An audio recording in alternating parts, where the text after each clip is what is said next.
Students, Sensei Shire here today, and welcome back to Ark Survival Evolved. Today we're going to be reading some Steam reviews on this game and seeing how much people liked or disliked this game after the 1 month it's been out by now. Seeing if anybody's PCs have exploded yet, or if people have PCs from NASA that are able to run this at like 240 FPS or something crazy like that. So let's not delay at all, let's just get into the chaos, shall we?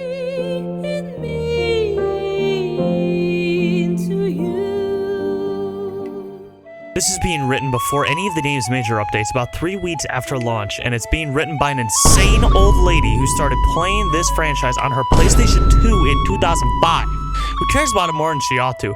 I also had a lot of fun in my 50 hours so far. Hitting no on whether I recommend it isn't really a literal I do not recommend the game. It also has nothing to do with the extremely valid criticism of the game's extremely dog-water performance. Keep all that in mind. I don't think my take on WoW is going to be a popular one, even with as many critics as it is building up, which is fine. I'm used to that. World is the first time I've actually agreed with the majority of consensus on this franchise. All before that, it would still have insisted Unite was the best in the franchise series. This is a popular take, but I really can't help but feel like the WoW has gone in a bad direction for the long-term health of the series.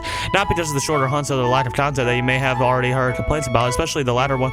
I do think there's some truth to that. As someone who has put 5,000 hours into this franchise since Try on the Wii and has fully completed every entry since then, I never thought I'd actually have to do this, but this game simply deserves a negative review. The state of a PC version alone is already a massive disappointment, and personally, I've never played a more broken game at launch than this one. Monster Hunter has been my favorite franchise for a long time, and I'm very excited for the new generation of Monster Hunter. Bro, why are all these reviews like freaking massive? Look at this. Not recommended unless you enjoy this as a part-time job troubleshooting more than gaming. If you got less than 12 gig VRAM, good luck. Good luck.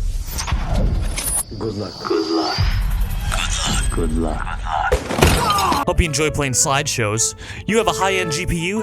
That is cute. Lol. Your RTX 4090 will struggle to breathe, barely hitting 60 FPS at native 4K. Frame generation is more like frame stuttering.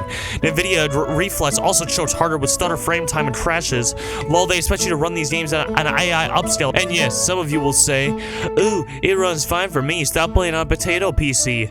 Me. Lol, my PC costs more than your car. So far, Monster Hunter Wilds is enjoyable and the gameplay is fun. I enjoy the game, not the PowerPoint slideshow, but I do enjoy the game. From a little time I've been playing Monster Hunter Wilds, I can say that I'm having a fun time hunting. My enjoyment from the game reminds me and is comparable to when I played Monster Hunter World. I love both games. I do have to say that Wilds has its issues, so I hope the issues get addressed sooner rather than later. The game has so much potential, and I'm excited for future monsters and collabs. Monster Hunt Wallet Hurt, a Mon Hunt Wilds review.